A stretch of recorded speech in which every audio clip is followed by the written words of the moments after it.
welcome to episode 14 of Culture Clash Parenting. We are super excited because we have a guest on the show today who is a third culture kid herself and then raised third culture kids. So here we go. So this is Colette, and I'll let you introduce yourself, Colette. Hi, I'm Colette Ballew. I come from many different traditions. As you said, third culture.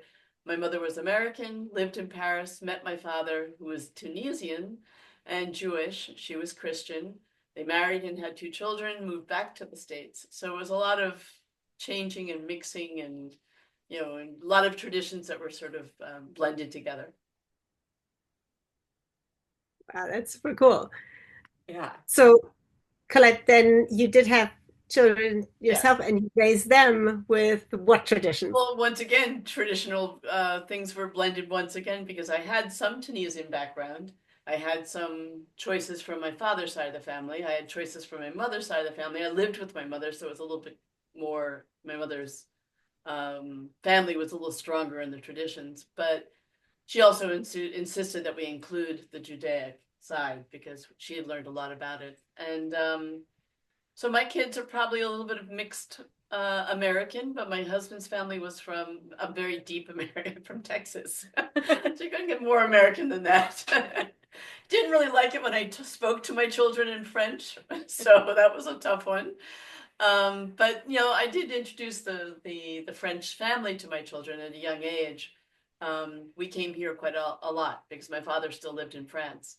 So we would come, and my kids definitely feel that French is part of their background, as is Judaism, because we brought them up in a Unitarian church. They kind of engulfed it all, included everybody. And I don't know if I would say that they've chosen a religion, but I think they've sort of felt spiritual. And the traditions were more probably Christian oriented, I would say. I mean, though we did celebrate a Seder quite often because I have Jewish friends, so we would sort of blend that in. But Christmas was our tradition. We didn't do Hanukkah, I have to say, because my father's family doesn't do Hanukkah.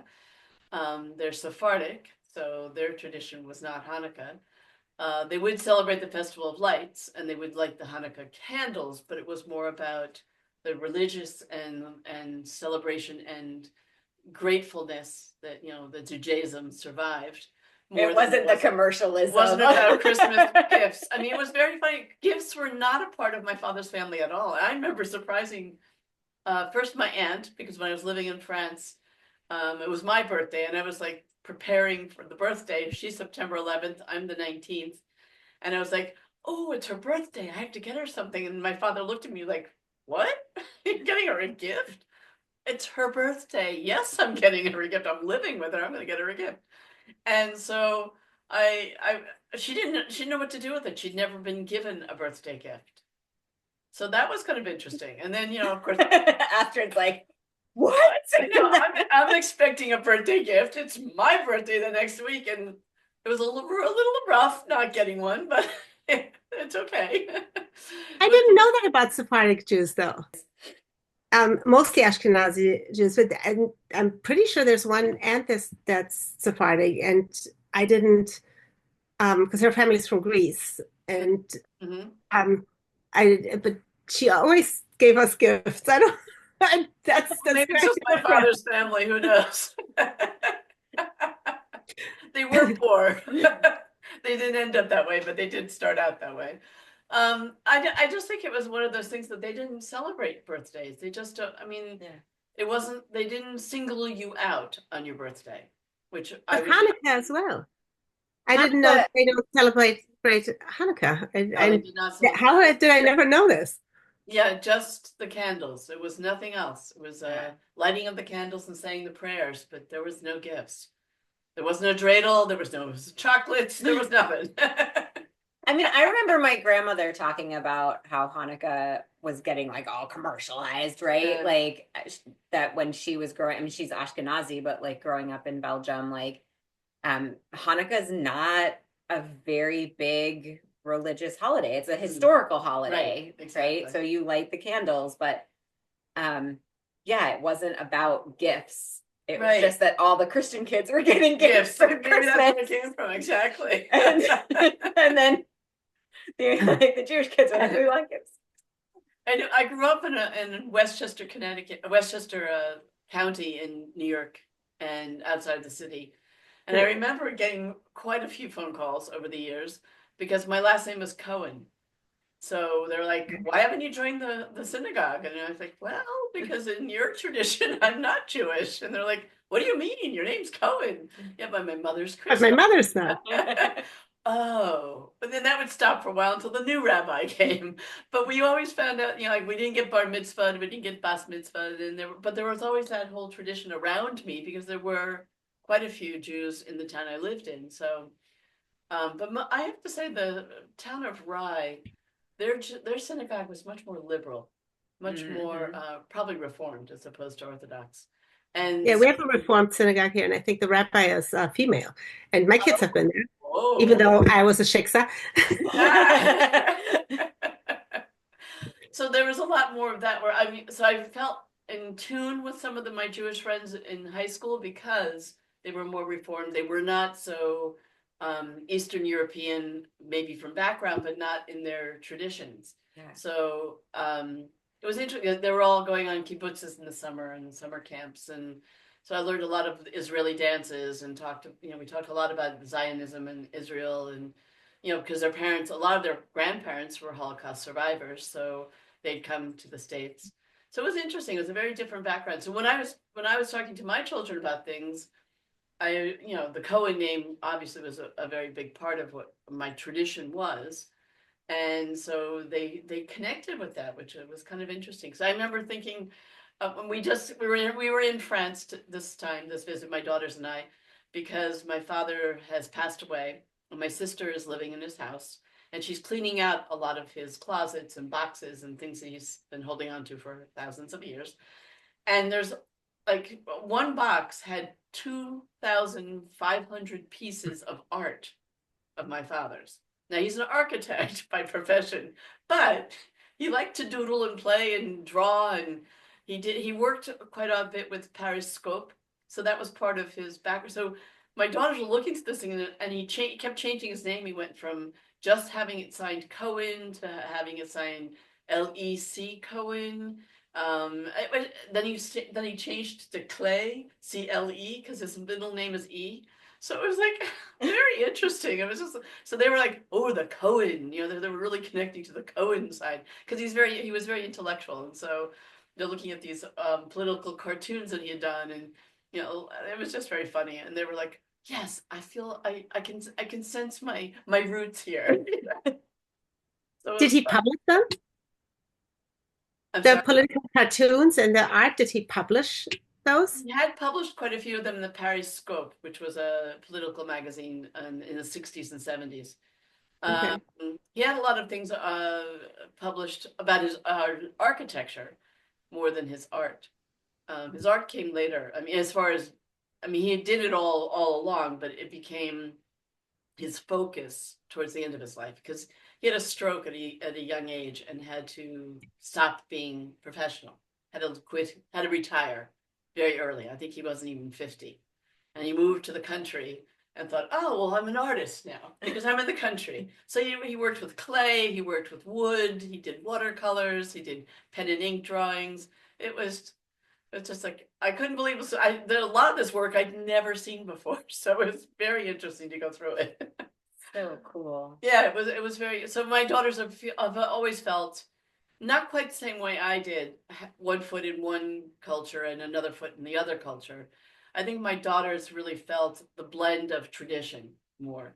Like, my husband's family was from Scandinavia and Europe, and so there were like certain things we did for Christmas cookies. We did kleiners, which are these little fried dough cookies, but they were very similar to the Tunisian ones that I made, which were the honey round ones. And so they're like, oh yeah, it's still the fried dough. And so you powder sugar on these, you poured honey on those, and you had so it was always the blended traditions and more than it was I guess conscious that this is this, that's that. these are all these different things. The culture that they loved couscous because that was something I had learned to make for my grandmother, and they loved merguez, which is a lamb type of sausage that we would make with my grandmother. Nikitush is one of their favorite soups, and that's my grandmother would make them too. And Meryl was 2, but the last time she had nikitush, but we made it with my grandmother, and my grandmother was bad macular degeneration, so she's basically blind, and she put it all out to by field, dry it on the trays, and put the trays in the sun on her balcony. And when we walked in to say hello, she didn't realize it was still sunny out because she said, "It's so dark in here." And she's turning all the lights on. It's because the black crows and pigeons had sort of descended upon her nikitush and were eating it all. The room was full of birds that she didn't see. So there were things like that my kids remember. My oldest daughter remembers. But my aunt, up until last year, was still living in Paris. So my mother's sense of identity was very much European. She really identified, even though she was born and raised in America and lived the rest of her life in America after she went back. But her identity was that, she loved Paris. She loved living in Europe. She always talked about her time. She was in a finishing school in Switzerland, and she always talks about that. She talks about one of the traditions that she had started in Paris. As a matter of fact, I think now that you all use it was a German tradition, but because my mother's maiden name was Fry, they were the first ones to have a Christmas tree.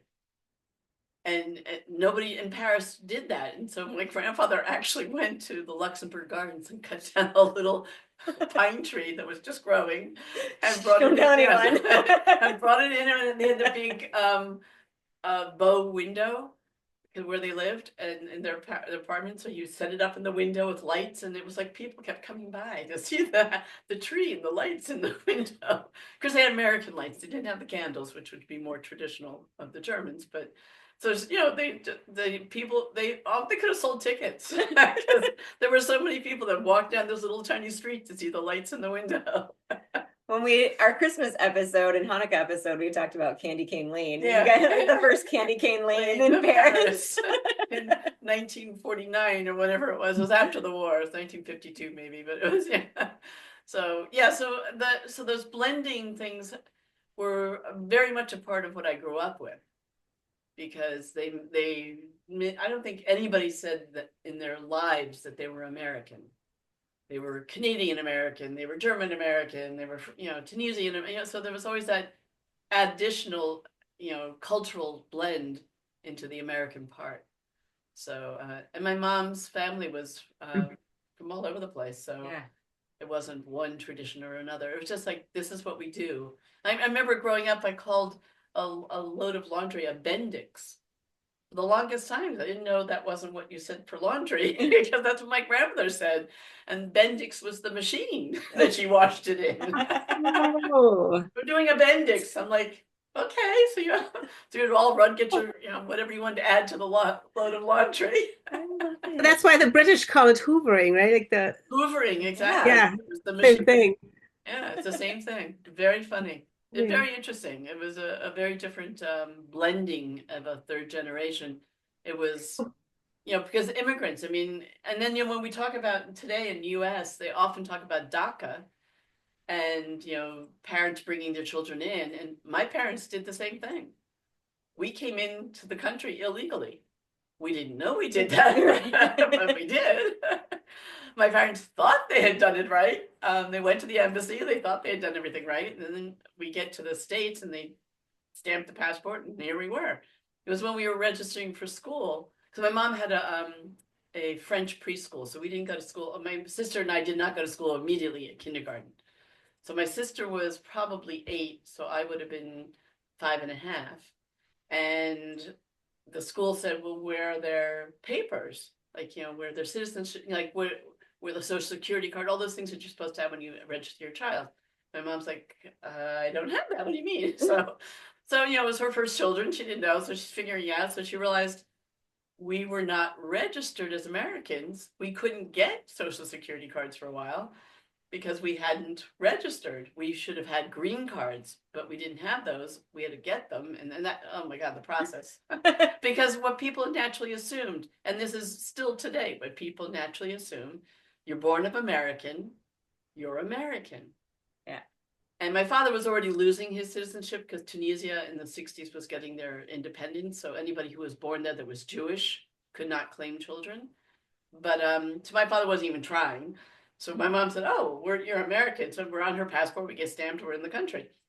But we weren't American because there was an immigration law that was protecting the GIs that came over and fought in World War II. They had to be on American soil from the ages of 17 to 24 to claim children. So if you had left before your 18th birthday, which a lot of them did, you couldn't claim a child that was born outside of the country as an American child. My mother left when she was 17 because my grandfather had become a war correspondent for AP, Associated Press. So they were living in Europe. So she couldn't claim, but though she didn't know that. My grandfather didn't know it. The embassy in Paris didn't know it. So we just assumed we were American. Because America has always had the territorial birthright. Right. But you have to everywhere else, it's not. You have to be born on American soil. So if we were born in the embassy, right, which then is you would have been considered okay. American soil, or Cannes, could have gone to Cayenne and been born there. There's a section of land that's American there. Yeah. But yeah, so we weren't American and we were brought into the country under false papers. From the embassy, no less. And we get this, I mean, we get this all the time with Zachary. He Yeah. was born here, and French people assume he's French because he was born here. And we're like, no, It doesn't work it that doesn't way. work that way. Because Because I France was- doesn't yeah. have birthright citizenship. He has to apply for citizenship. It used to have birthright citizenship, but it doesn't Yeah. anymore. And same with, I was born here in France. But yeah, so the birthright isn't there. Yeah. So the rules are always changing. And people don't realize it. I mean, you don't, unless you're really getting involved in it or trying to get, you know, permanent status or whatever it might be in the country you're living in, you don't realize all the rules can change constantly. And they do. They change all the time. Immigration law changes most often than any other law, or they add amendments to it. Yeah, so it was interesting to not be American, but at this point my first language was American. My first language was English. My second language was French, but my first language was English. And I'm like, I remember the teacher telling me I wasn't American. I'm like, what? So I went home to my mom and I said, what does the teacher mean? I'm not American. Like, what does that mean exactly? She goes, oh, when you weren't born here. I said, yeah. Like, okay, so what? Yeah. So she said, my mom at that point realized with my older sister. I just didn't know. I was 7 when I found out. So, but I was 7 when I had to go through all this process of trying to get an American citizenship, or at least a green card. It took me a couple of years to get the green card, and then it took me another 7 years to get my passport. But it was crazy. It was a very, very funny time. But that's just yet another layer to being a third culture child. So you have a different language at home with the whole speak in your regular voice kind of thing. That exactly. Owen would tell you, Marissa. Yeah. But we have a 4-year-old, and she will tell people. Like I speak French with her because that's my second language, and I speak German to my older ones, and they speak German to her. And then my James's kids, they speak English with her. So she will say, "Oh, I don't speak French," but she'll say it in German. Right. That's funny. Yeah. It's very, or she'll mix the whole set. So I don't know if she really feels like she has one particular identity. She's got 2 passports, and there must be like another layer when you're then told, oh, well, the country you live in, that's not you. That's not you. Right. Yeah. You already feel out of sorts showing up with your mother who speaks something different. I don't understand. Yeah. Well, and it's interesting because I had a Romanian friend here in Paris, and his wife was German, and the family lived in Cologne because they were separated. and he still lived in Paris. They lived in Cologne. He probably still lived in Paris because he probably couldn't get the papers to go to live in Germany with them. But yeah, they lived in Cologne, so I went to visit them. And the littlest one was probably 6 or 7 years old at the time when I was 18. And so he comes bounding down the stairs. He says, Guten Tag. And I was like, oh, Guten Tag. So I learned that what that meant. And I said, Bonjour. He said, ah, oui. J'ai oublié, you parle français. And then he would say, and his brother would say something to me in English because he was practicing English. And he said, you speak English too? Sort of thing. I don't understand. Where are you from? So here he also was trilingual at age 7. Yeah. And it was just because it was, and probably, who knows, maybe his father spoke to him in Romanian, I don't know, but it was probably just, natural to him. And I remember feeling that way. I don't know if you ever felt this way, but my father spoke French to us. That was his most comfortable language. Obviously, we didn't speak Arabic, or, he would have spoken to us in Arabic, but he spoke to us in French.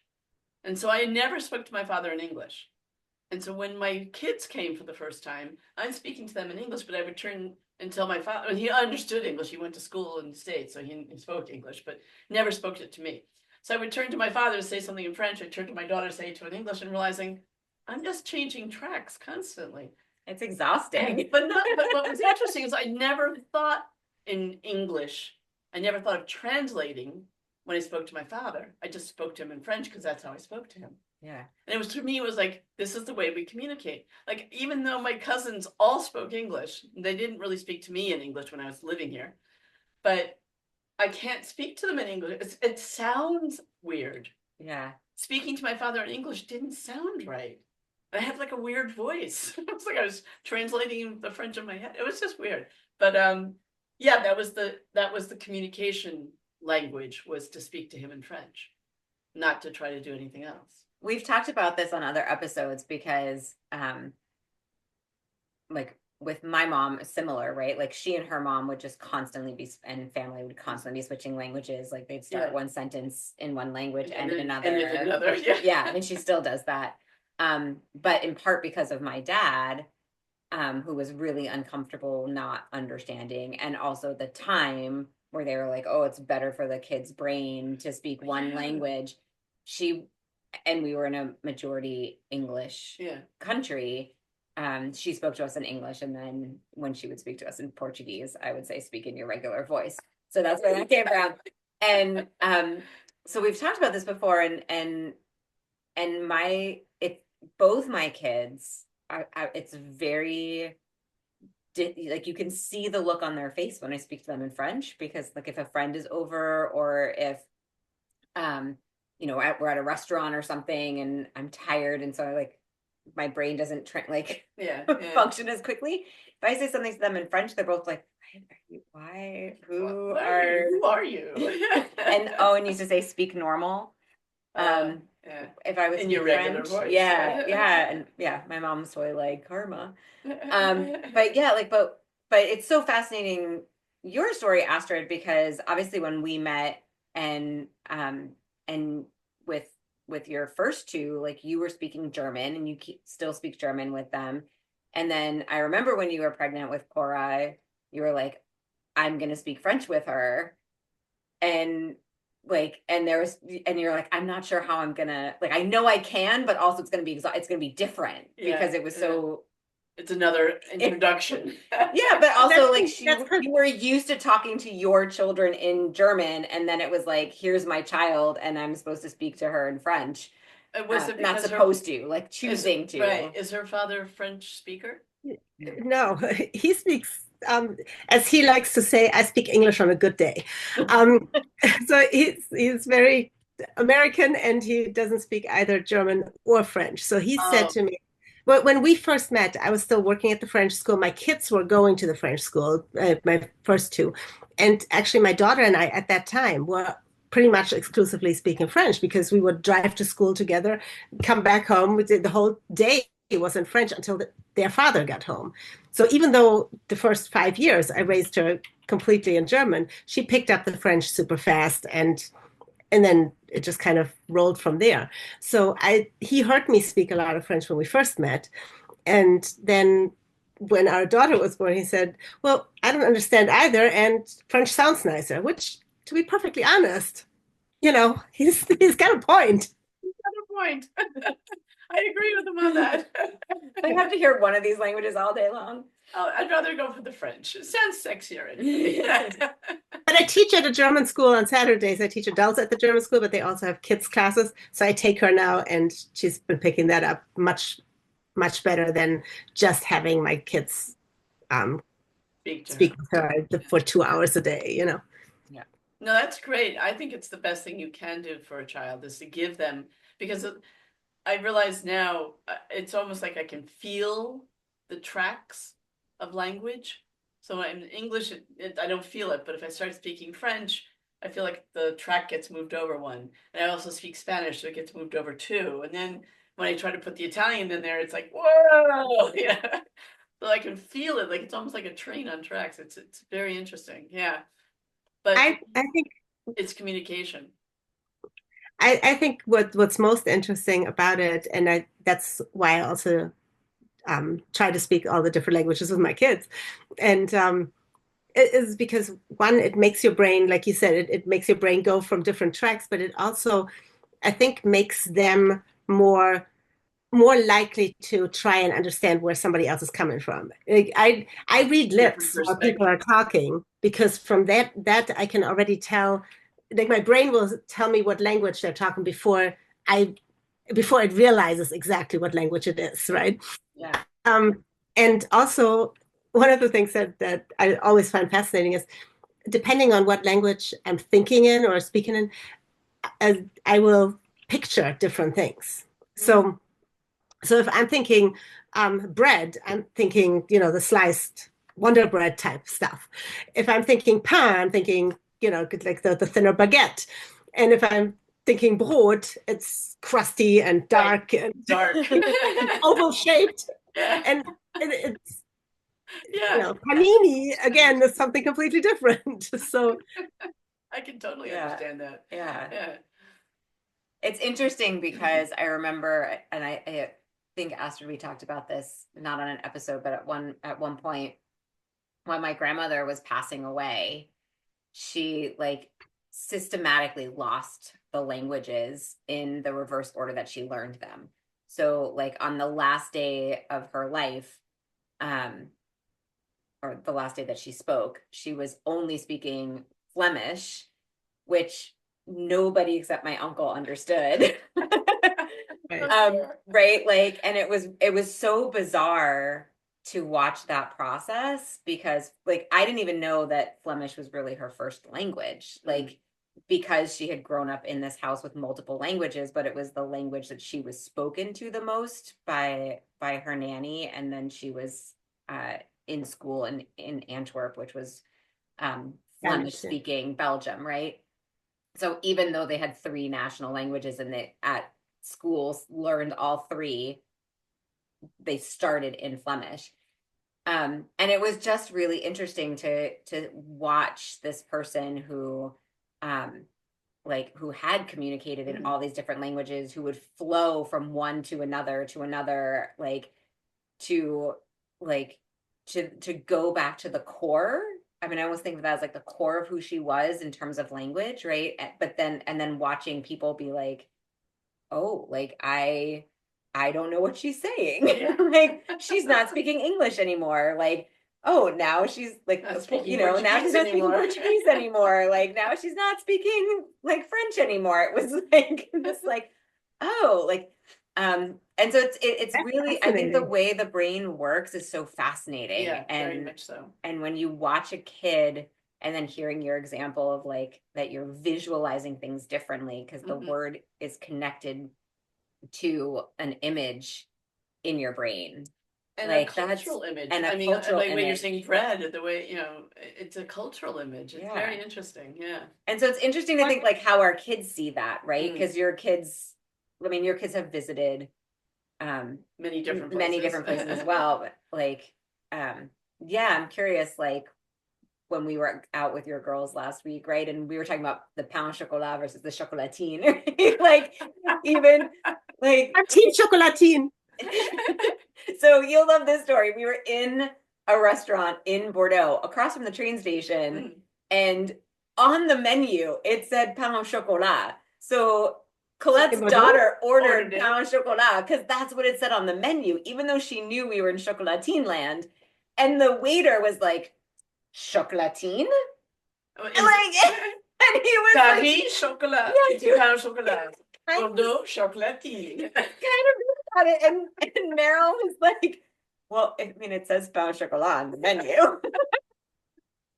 That's good. Even here, culturally, like, right? It's like, but that image of because when you talk to Bordelais people about pain au chocolat, they're like, it's a baguette with a bar of chocolate in it. Yep. That's what pain au chocolat was when I was a kid. So that I learned a petit pain, meaning the little croissant. Oh yeah, yeah. That's right. But What you were saying about your grandmother, Marissa, that's super interesting. I don't know if I ever told you this, but so Colette, you don't know. We just met. I in 2015, I had a bicycle accident, and I was riding without a helmet because I was away from home, and crashed and had a traumatic brain injury, like to the point of where I was helicoptered to a different hospital because the one that I was first brought to didn't deal with that, and 3 weeks later, I'm walking around the rehab place after having been in a stupor for 5 days and not being awake at all, and then a regular station with that. I ran into one of the EMTs who was like, "Weren't you the girl that was brought in by Chopper from Newbury?" And I'm like, "That's what they tell me." And he says, "Yeah, we didn't think you were going to make it." Okay, cool. So anyway, I fell on the part of my brain that was injured was speech and language. And in the first couple of days when I wasn't present, really, they had to keep waking me up and ask me all these questions to see if they had to do surgery or not. And they would ask, like, who's the president? What year is it? And all I would do is I would answer them correctly, but in German and in French. I would not answer in English. English was not part of They're it. my first two languages. So my ex-husband who flew in, he said, no, she's giving you the right answer, because they were like, "Oh my God, this is wrong. We need to operate. I don't know what she's talking about." And he's like, "No, that's correct," because he spoke German. He understood somehow. No, she speaks correctly. Yeah. But that's interesting because the brain was obviously not working properly. But from there, I then had, because I didn't need surgery and I completely recovered very quickly, they suggested that two different neurologists, neurosurgeons, have since then suggested, one in the United States and one in Germany, that possibly because of me being multilingual, that's why that part of the brain was much more pliable and healed so much faster than it would have been for a monolingual person. I wonder about that, because that's real important when it comes to learning something later on in life. Like I learned Spanish. I started to learn Spanish when I was in my 30s. And so, I'd had I had, you need tortilla, whatever. But it was interesting because it was a little bit harder for me to get to Spanish speaking because I understood it, but then I would respond in French. And they'd be like, no. French class is down the hall. I'm like, oh, okay. This is Spanish class, got it. And when I tried to learn Hebrew, it was the same thing. I understood it. It worked in my brain as a comprehension, but I couldn't produce it. The receptive versus expressive. Expressive, exactly. Yeah. And so it was very interesting that that whole idea of the tracks, that's where they came up. It's like, I know I have it. I know I can manipulate it. I can feel it, but sometimes I didn't always produce it. So it was very. The track's a little rickety right now. Yeah, exactly. The older I get. Well, and it's interesting because that was the whole when we came here and Owen started Petite Section, and in school, and they were like, "Oh, he'll be fluent in 3 months," and because their experience had been kids adopted by French speaking families, but they had never had this experience before of a bilingual. a bilingual. Well, we weren't bilingual at home, right? We spoke English at home, and so he was sort of learning French by being out on the street. But then he would come home and we'd speak English, and out on the street, like he was, like going to the supermarket and like play dates, like an alley cat not out on the wandering street. the streets at 2.5. But like, and so they after 3 months, they were like, really like, well, we can't evaluate him, and like, because they had their check boxes of how they were going to evaluate how well he was doing, and I remember saying to the teacher, like, well, like, he's coming home and telling us everything, similar to what you're saying, right? Like, he's coming home and telling us what you taught him in school in English, so we know that he understands everything you're saying. Right. And maybe if you ask yes or no questions, or like if I'm somebody who speaks English is sitting there while you're asking him the question in French, because he's probably telling you the right answer in English, and you just don't know. And they're like, oh no, like, this is, Can't do that. yeah. But then he came out in full sentences when he started speaking, so he was not like testing the waters, right? He wasn't trying to, he just needed to process until he could get it all out the way he wanted to. Versus, we've had this conversation before on a different episode, Zachary, who was born here, who had a nunu at the beginning, from a daycare provider at 4 months old, who was, at her house all in French, at our house all in English. And he was constantly mixing up words. And I think part of it is personality. We've talked about that too, but it was like, he just wanted to express himself. He just wanted to talk. So he was going to talk in whatever word came first, whatever language the word came first. And Owen was like, I want to sit here and process and figure it all out and then communicate when I'm ready. But it was very, very different. And at the end, it was like the receptive was clearly there for both the kids, like light years before they were able to express themselves fluently in both languages. I think it's very common. Being a language teacher, that would be the last thing I would get from a student. I mean, they might understand me, they might be able to figure it out, they know the vocab, they can point it out, they know all the mechanics of it, but producing it was very hard. Yeah. And so production, I used to say to them, don't get frustrated, production's the last portion, so just keep pushing, you'll get there. But yeah, you used to have to force it. You used to have to put them in a situation where they had to be forced to make that sentence work. And if it wasn't correct, I always told them that, don't worry about whether it's the correct conjugation. Just make sure you get that vocab through. It's okay. So we used to play games. I played games with my students all the time. Well, they were only starting language at age 14, so that's a little late. But I'd play games where they had to be outside the door of the classroom, and they'd have to knock. And when they opened it, a person who opened the door would ask them a question, and they had to respond to be able to come back in. And so they were like, I said, oh, fuck, we shut the door again. And so another person would, knock, another person comes over and asks them another question. So it was never the same question. They couldn't take the time to process that question, then they answer it because somebody else had come up with another one. So it was funny, and they still talk about it. I mean, I still see some of my students, and they're like, oh my God, that really got me thinking. I had to produce. I had to say something. So I wanted to get back into class. I wanted to ask a question, not just answer them. So, so that... Well, kids nowadays at 14, they'd be like, okay, cool, I have a hall pass. Right. There were plenty of those, too. They were hanging out in the hall, having a good time. Yeah. Actually, one time the principal came down the hall, and he was like, the young man was outside, and he's like, and he was a really good kid. So he was like, what's going on that you're outside the classroom? Like, what did you do? So knock, and he goes, I'll show you. And he knocks it on the door, and somebody opens it up. And I'm standing on the inside, so you don't see me. So I'm trying to prompt the kid who's asking the question.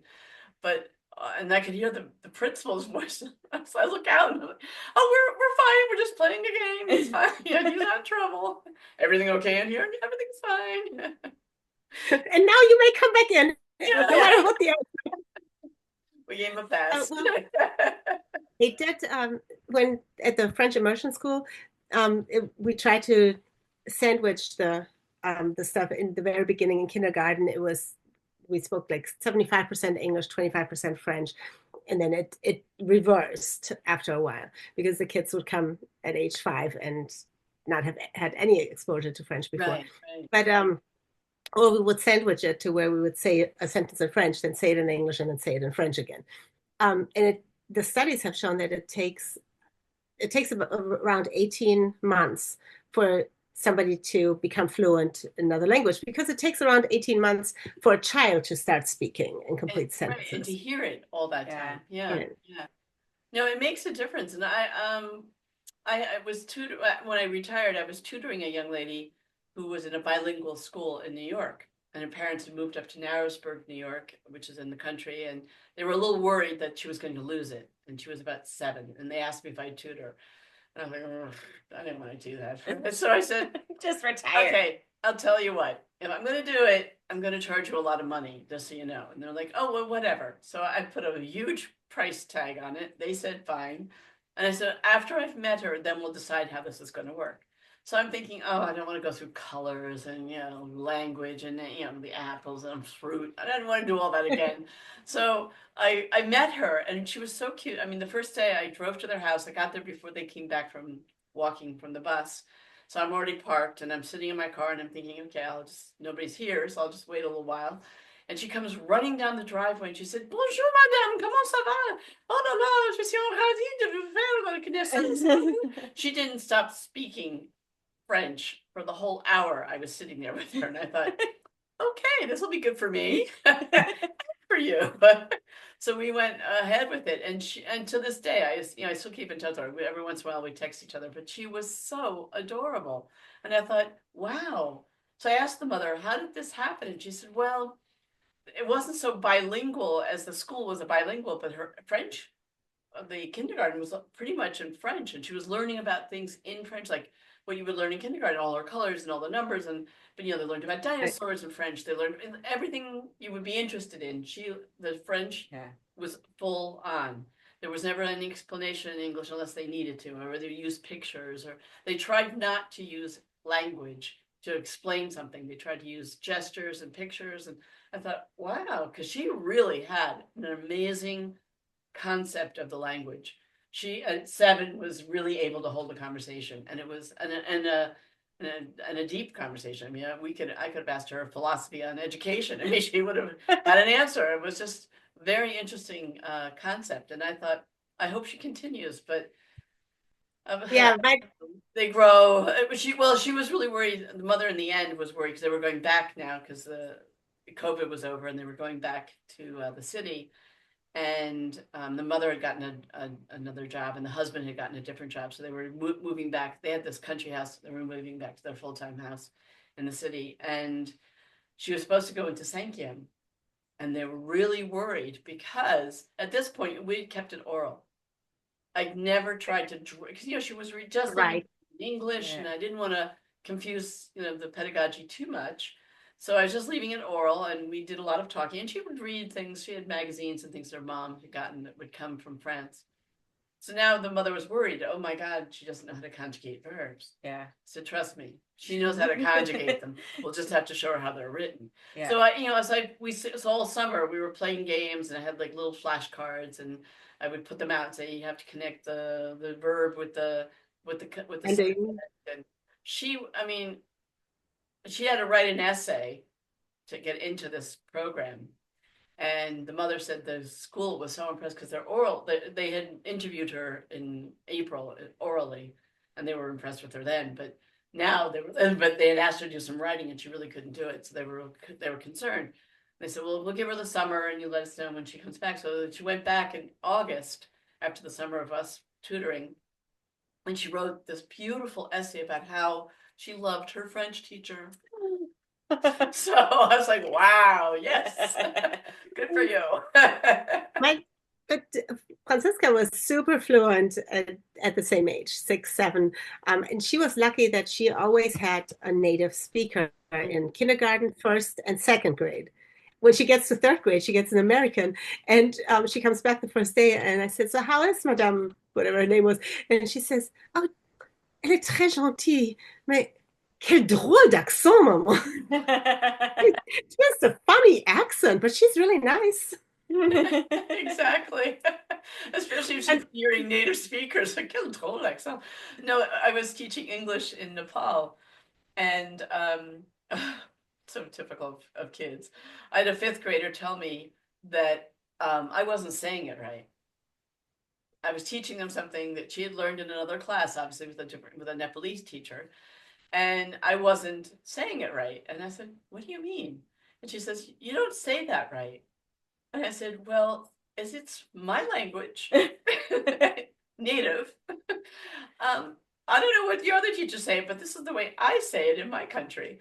And she's like, "Oh, okay, I'll accept that." But she wouldn't go on with me because I wasn't saying it right. It was just very funny. A different accent. oh, They don't yeah, it understand took how me. that works. Go ahead. What did you say? No, they don't always understand how that works. Like, what do you mean? Like, she's nice, but she's a funny accent. Yeah. Yeah. Yeah, yeah. I learned British English first. I know how that goes. Exactly. My kids make fun of my mom's French accent because it's a very Belgian Oh, accent very and kind of Belgian. mixed in with Portuguese. But yeah, it's funny. They were like, Vava speaks weird. Her French is perfect. Like when they were little, like her French is really good, but like A her funny accent. she's a funny accent. That's The funny funny. thing about her English too. Yeah. Yeah, no, this lady had an American accent. But yeah, my daughter would tell me these whole stories about how machines, they did simple machines in second grade. So she would come home and tell me all about it. Or she would, Marissa got her into wildcrats at the time when our kids were little. Marissa said, "Hey, you should check out wildcrats." So my kids were totally into it. And they learned about pangolins on one episode, and I had no idea what that was. But I was out by myself with them, and the rule was you speak only German or you speak only French. So she gave me that entire episode all in French, and she was in first or second grade, I forget, but all about pangolins, and I learned a lot. And my son, who's 3 years younger than her, so he would have been maybe 4, but he had now been around it so much. He was just, "Oui, maman, c'est ça." Oui. That's it. It's true. She's got it. That's cute. So now that you're in the States, what are you doing with your children? Well, she's always been in the States with I've her. always been in the States. My children were all born here. Ah, Yes, I mean, not I have not always been here. I came here for college and then right, just right. kind of stayed. But But it's interesting because so Astrid and I met in a miscarriage support group before we had our first children, who are 6 weeks apart. then, but we made it through. We made it through the miscarriage, and then we made it through trying to conceive again, and then the pregnancies and all the the anxiety and neuroses that followed. Um, but but what I think is really fascinating is when some of the conversations we've had about when Franzi came back here, and because her oldest daughter spent a year in German school. I feel like it was a long time ago, but it was just last year, wasn't it? it's just, feels it was like just great. Yeah, last decade year. And so we've had a couple of episodes where we've talked about that experience of like getting like her like having to learn how to learn German in German school, which was different than having to learn German in America, speaking to your mom, or having to, like, exactly what you're saying, right? And also having to learn culturally in the German culture with the German language, and the growth of that. And it's definitely a conversation that that we have with our kids a lot, because they don't know any different than the French school system. Right. And they don't, when we tell them that, like, the way that I learned French in America was how they learn English here, they're like, "Oh, no wonder your French is bad." Exactly. They don't say They're like, oh, now I get I it. get it, yeah. Because Say they that. Oh, don't do what you're talking about, right? It is like everything is explained in French. All the instructions are in French, and then the question is in English. Right. And you're supposed to come up with an answer. Yeah. And it's like, well, you just talked to me for 15 minutes in French, and like now I have to figure out what, like, I have to, figure out what you just said to me in English and then find the words to answer that question. So yeah, it slows down the process a lot, I think, because there's so much French being spoken in that and class. we do, and as language teachers, guilty, you spend a lot of time explaining. I'm like, why are we explaining to them? Just use it and they'll get it, or they won't, whatever. Yeah. And it always depended on how strong their own native language was. Were they readers? Were they people who spoke about intellectual properties, or did they, they just talk about TV shows or whatever it might be? Like, so when they had some strong background in their own language, I didn't have to spend as much time explaining it, except, of course, the French love to have, the plus que parfait, the parfait. So, so all the verb tenses. All those verb tenses, and, they just were like, what? Yeah. So if they even know what that is. Hmm? If they even know what that is. They don't in their own language. I was so happy to switch at the German school to the adults, because most of the kids, and this may just be the Missouri school system, it may not be New York, but they don't, English is not even taught properly. Language, no. Yeah, I'll talk to them about a verb or versus an adjective or an adverb, and they're like, what? I mean, talking about, yeah. And that was the problem, is their English skills were lacking. So now I'm expecting them to understand this in another language. And I used to always try to speak in the language. And my colleagues would say to me, you're in America. I'm aware. Doesn't mean I can't speak Spanish with my students or French with my students. Yeah. I want them to be fluent. Yeah, that's the point of learning the language, is to use it. So I used to make a little luncheon room. We had this big room about the size of this room here that was by the elevators, so kids with wheelchairs could get up and down the floors in our high school.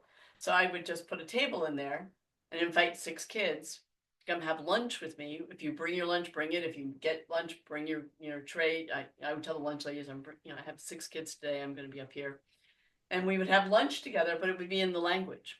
I love so it. If it was French, it was French. If it was Spanish, it was Spanish. But so kids, and I always invited 5 or 6 kids from the different classes, so they get to know their friends who were also taking class and see how their friends are doing. So we just would have language lunch together, and they would be like really surprised.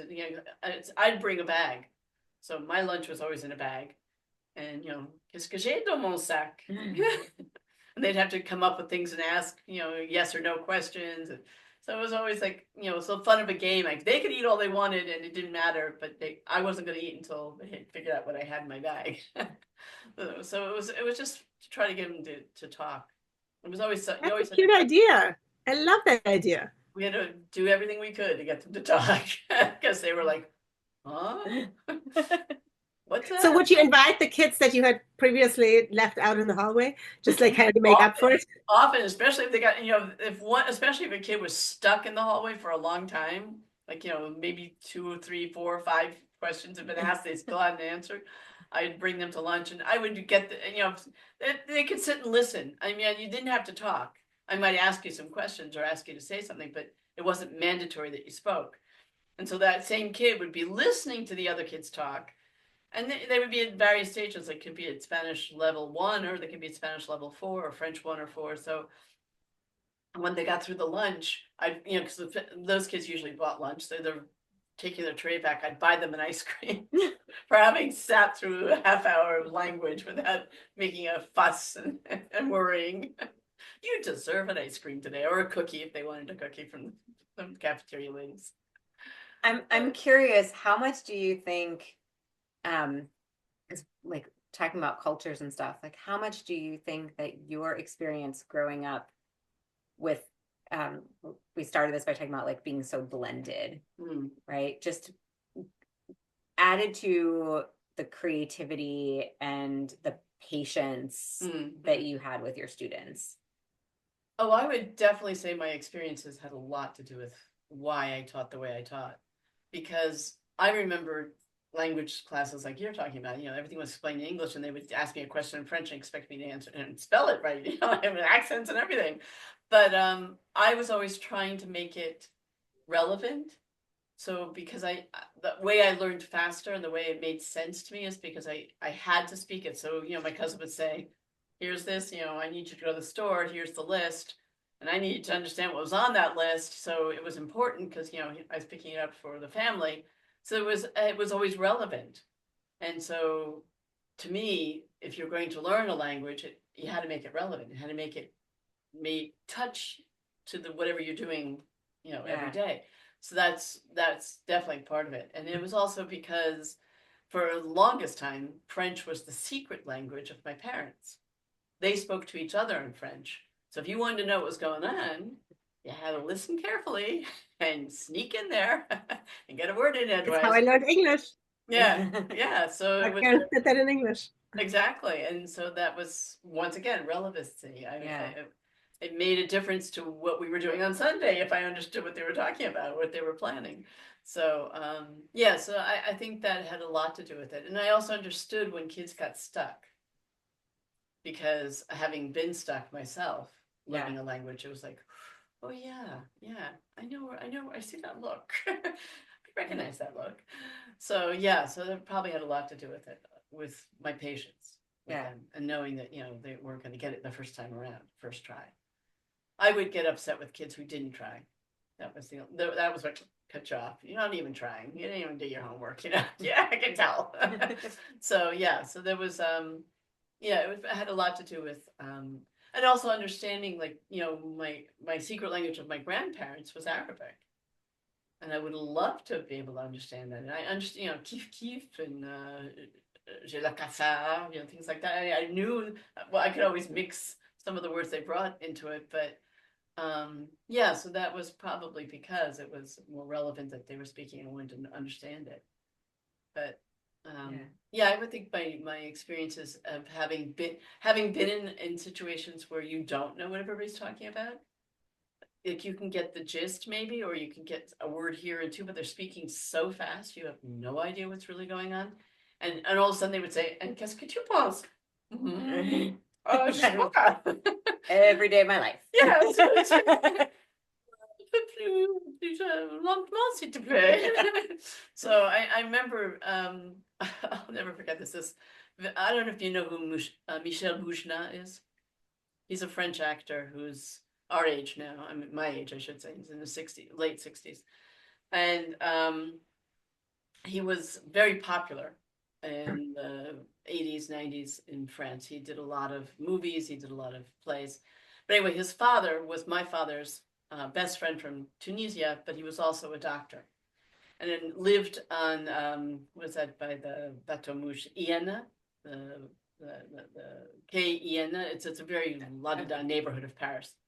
So, I'm in Paris. They're like, "Oh, you should come to this party." And I said, "Oh, how nice of them." I loved Michel. I was like, "Sure, I'll come." Because he was only a few years older than I was at the time. He was very adorable. So I said, "Sure, I'll come." So I went. My father was like, "Oh, aren't you lucky you got invited to a doctor?" It must have been some sort of dinner party.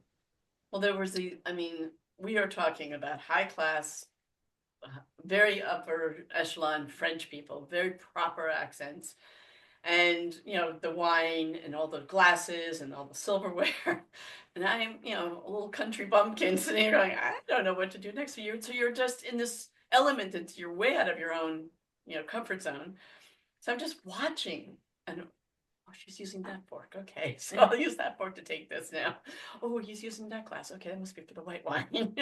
So like you just really had to sort of go along, and I had no idea what people were saying because they were speaking so fast and with these very, very elevated sort of like the King's English. I mean, it was a very elevated French that was way beyond me. And so I remember them saying to me at one point at the night, because I started to gather my stuff and I think I've had enough. I'm going to go home. My head hurts. They were like, "It was so lovely for you to come, and it was so lovely to meet an American who speaks French." And I thought, I barely said 3 words all night, but I'm so glad you think I speak French. Thank you. But they were kind, but at the same time, they were talking about things I knew nothing about.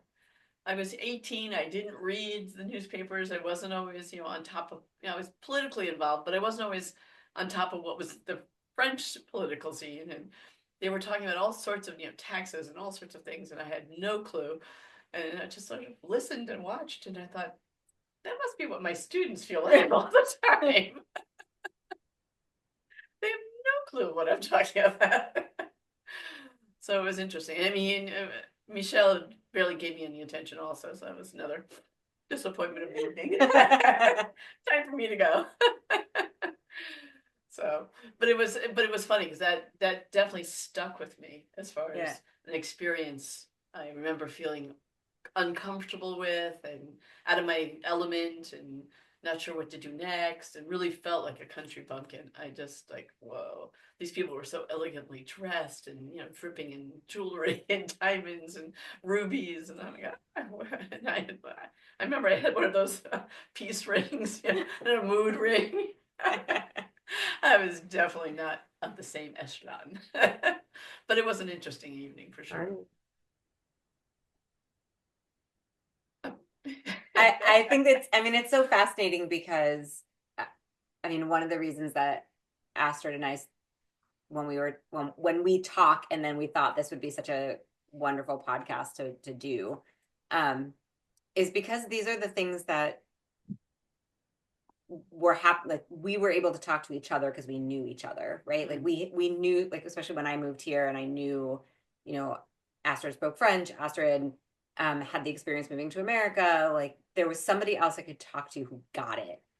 And so to hear your stories and to hear like how that influenced your life, I think it is part of that, the hope that we have, right, is like when we talk, as frustrating as it can be sometimes with our kids, and like especially around the different culture stuff, the generational stuff and the language stuff, like at the end of the day, to know that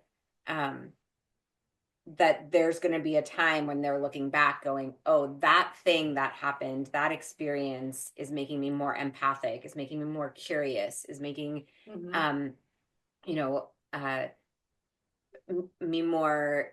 feel more grounded. Or just even more aware of who I am. Yeah, more, exactly, like more self-aware. I think that's really what we all hope for as parents. It's what we all hope for as humans. And so, right, like we want to be self-aware, we want to be empathetic, we want to be compassionate, we want to be curious, we want to be observant, and so everything that you're saying, I think, really just speaks to how important it is to know what it feels like to feel uncomfortable, and whether it's because of a different language or a different culture, like it actually helps you expand and grow as a person instead of like it just being like mom said blah blah blah. Mom told me. No, but even later on in life, and when I became a teacher, every year I tried to do it every semester, but I did it at least once a year. Would take a course where I had to be the student, where I had to remember, oh yeah, I got to do my homework. Oh yeah, I have this project due. I have deadlines. I have, so that I would get that sense of I'm not the only person in charge here. There's another person in charge. So I think that constantly doing that reminds you that yes, in your professional life you might be up here at the top of your game, but when you have to go into a class where you don't know everything, you have to learn what's being taught so that you can move forward in the class. That is like, it's humbling. It reminds you, because I took a photography class and how to develop film, and I thought, I really have to pay attention because I've never used a camera like this before. Digital was, it's like I had to figure out the film and how to put it in so I didn't expose it all, and all that sort of stuff. So it was very interesting, and it was like, wow, that's very humbling. Or learning how to paint, because you just which one do you do first? And how do you make the shadows? And how do you make where's the light coming from? And all these things you had to think about. So it was very humbling in the sense of, I'm a professional. I know what my professional life is like, but this is something I need to sort of better understand where my students and sitting in my class are like. And I feel like that's the way to sort of break through the clash of the culture clash, right? To sit in that, like, in the other person's shoes. Chair. Yeah. It's not always easy. And sit with your discomfort afterwards. Say that again. And sit with your discomfort afterwards. Like, to sit through it and then go, oh, that's it. Yeah. And that's okay to be uncomfortable and to be taken out of your comfort zone. It's okay. You survived. You didn't. The world didn't crash on top of you. The sky wasn't falling. It was all okay. Yeah, and to process that, what made you uncomfortable and why, and Right. accepting it. Yeah, it's definitely part of the experience. But then again, I think being multicultural, multilingual, you actually have much more of a chance to sit through this and sit with your discomfort, figure out what made you uncomfortable, because you've been there so many times in so many different ways. It wasn't the first and only time. Yeah. This wasn't the first time somebody told you were wrong. Exactly. So I think that's much easier than to work through it, as opposed to if you've grown up in one place, never really been out of it, been put into that situation, and only speak one language, because then your mind thinks very monotrack. Right. Yeah. Yeah. There's it's an indigenous person who said the world you were born into is only one of the models of living. So like, it's like to open up your mind to other situations, to other models that, it's, and I remember hearing a lot in class from my students saying, oh, that's weird they do that. Well, I know you think it's weird, but I'm sure what you're just saying right now is probably weird to the Frenchman or the Spaniard, so. They think it's weird you do a Pledge of Allegiance. Well, exactly, you do So that. much so. I actually kind of, when I was at the French school, I kind of refused to do it. At one point, we didn't do it in the very beginning. We were a charter school, but then at one point, the government came in and made us do the Pledge of Allegiance, and I just refused. One, I was only their full-time sub. I wasn't a full-time teacher, so I'm like, well, they can't really fire me. Two, I'm not even American.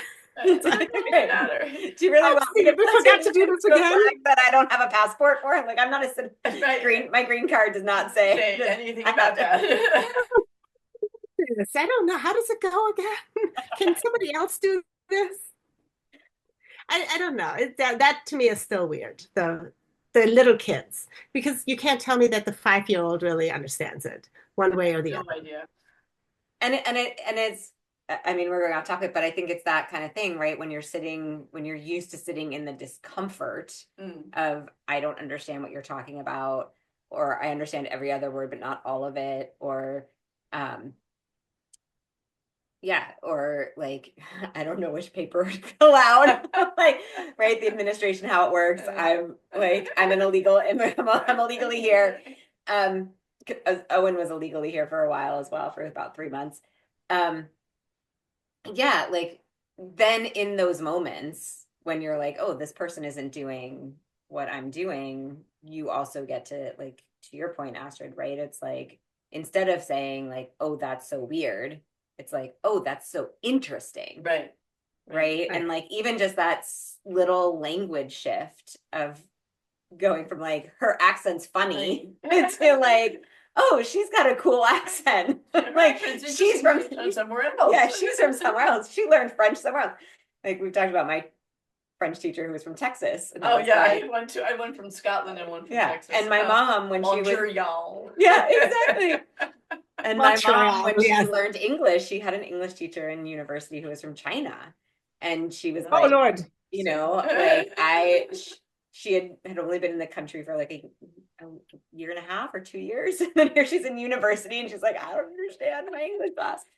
I I had a Chinese teacher in college in money and banking, which I already knew nothing about. I still, with somebody with two business degrees, the finance part was never my thing because I never had any money, so it doesn't really matter to me, right?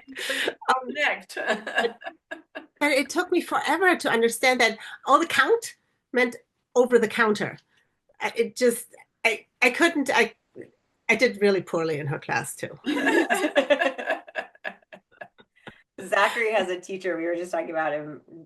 His math teacher this year is from the Outremer. He's from one of the islands in the Caribbean, and so he's fluent in French, obviously, but he's got an accent, and he Mhm. speaks really fast. And the very first meeting that I was in with him, I went home and I was just like, Zach, you got to tell me what he said.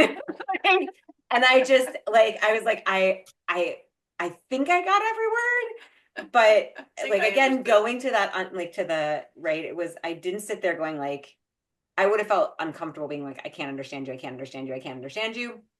That didn't feel comfortable. And I understood enough to have a conversation with him. But I wanted to make sure I understood. And so I waited until I was in a safe space with a safe person that I could ask and be like, can I make sure that I walked away with the same information that you have. And yeah, I think it's beautiful because like we talk about, it makes the world a bigger place. Yes. When you can be in that oh, that's interesting. Tell me more about you and tell me why you're here and tell me tell me your story.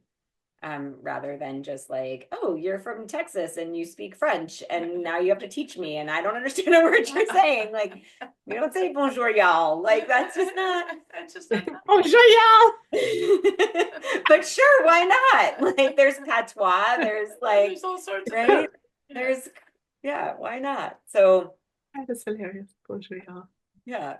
Why not learn another way of saying over the counter? Right. But it's funny because Just her accent. She was the sweetest woman. I just couldn't. her accent was hard to understand. Yeah. But Um, sort of speaking to that again, the cultural thing, I was using what I knew culturally of France when I lived here in the 70s. And so now things are so different again. And there's a whole slew of French musicians and film. And so culturally, even generationally, it was different. Yeah. And so, I mean, I was using Yves Montand, I was using Edith Piaf. These were Georges Brassens, Charles Aznavour. Maxime Forestier. These were the people. So then I started realizing I needed to do some research. Because there were some really great French rappers. There were some great French, rock musicians, and so I remember I came up with a list and I said, "See if you can find anything." Because I wanted to learn about those. See if you can find anything about these people. But it's because it was generationally, it was a different culture in a sense. I mean, I had the classic, but they were like, well, we found this video. I'm like, oh, that's interesting. I've never seen that one before. So Stromae and a whole bunch of others. It was really funny. It was interesting to find out what they came up with too. Yeah. So it was an exercise, and once again, culturally, it was different. My kids, they were singing along. My sister, we had this vernissage for my father's work, and my sister was playing Yves Montand, Edith Piaf, so my kids were singing along with it because they knew all the words. I play those songs all the time, so they knew that. And then she switched to some of the newer ones, and they, Axel Red or something, and they didn't really know them as well. Sorry, I didn't get that. Yeah. My sister still lives here. I'm not just in touch. So culturally, it was different. Totally. But same with the Spanish too, because when I lived in Spain for a little while to get over that hump of not being able to produce. And I was supposed to be going into teaching it, so I was like, my Spanish teacher always gave me a hard time about my accent, and I couldn't, I would hesitate. I would be translating the French and English into French, and I'd finally get to the Spanish, So I said, I'm going to spend a semester in Spain, and I had two kids, so I brought them over. They were in French. They were living with my dad. I went to Spain, and it was so funny. I got so engrossed in the Spanish I was so really into the Spanish by the end, because my two roommates were Spanish speakers, they didn't speak English. So I really got into the Spanish. And so the last night I'm there, they were throwing me this, my roommates were Spanish from Bilbao. They actually lived in the area. So they were throwing me this party, my last night in Spain. And, you know, they were all excited that they were throwing me this party. And this one friend brought a French couple he had met in the boulangerie that morning. And I'm like, oh, cool. You can translate for them. And couldn't speak French. It was like, I'm in Spain. I speak Spanish now. I don't speak French anymore. It was just one of those things. I was so engrossed in the culture and everything was going on around me in Spanish that French didn't come easily to me. I thought, okay, got the Spanish down now. It was so funny. I felt so bad for this couple because, you know, thank goodness they did speak a little Spanish, but I was like, I'm sorry. I'm trying to translate this joke and I really can't do it right now. I understood it in Spanish. I can tell you in English if you want. I'm like, no. English doesn't work. English is not working for us. But that was like, whoa, I was so entrenched. Yeah. I got into its track. Got the Spanish in its track. And I remember I came back from that semester and I went up to my Spanish, you know, professor and I was like, whoa, whoa, whoa, in Spanish. And he was like, what happened to you? Where are you coming from? Oh, you did it the right way. I did it. I knew what was going to work for me. So now my next thing is, you know, I'm learning Italian, so I'm gonna have to go to Italy for a semester. Sorry, hon, gonna have to be in Italy for a semester. It's time for me to go. I want to learn. I want to get. You know, when those people were talking today, I was like, I can understand them, but I really would not have been able to say anything to them. I got to get that one down. Yeah. Next one. the next chapter. And the next language to bring in to add to the mix. I haven't spoken Italian in so long. I can't even do it anymore. See, you lose it. Yeah, you do. You definitely lose it. Yeah. Well, this was an amazing conversation. Thank you so much, Colette, for thank you for dropping in. Thank you. You jumped right in. That was awesome. That's what third culture kids do. Yeah, absolutely. You just proved it. And no matter how long you've been doing it, or no matter how young or old you are, you just jump right in. We had our oldest kids on the show before too. We did. How'd that go? A little harder to get them to talk. It was about language and expressions, and both of them at the same time went, can we swear on this?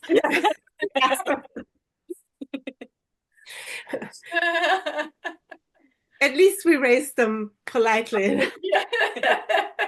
They knew that maybe they shouldn't do that. Of course, they need to ask before. Yeah.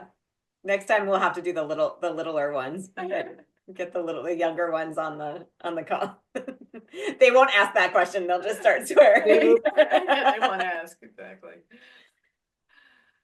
Well, it was lovely meeting you. Well, nice meeting you too, Colette. Thank you. Hopefully do it again sometime. Definitely. You'll throw in some Spanish too for our listeners. All right.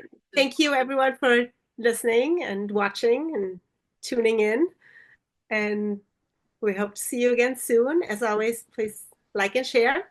And if you have any questions, you want to talk or you want us to talk about something else, you want to be on the show, send us an email at cultureclashparenting@gmail.com. Bye, everyone. Bye-bye.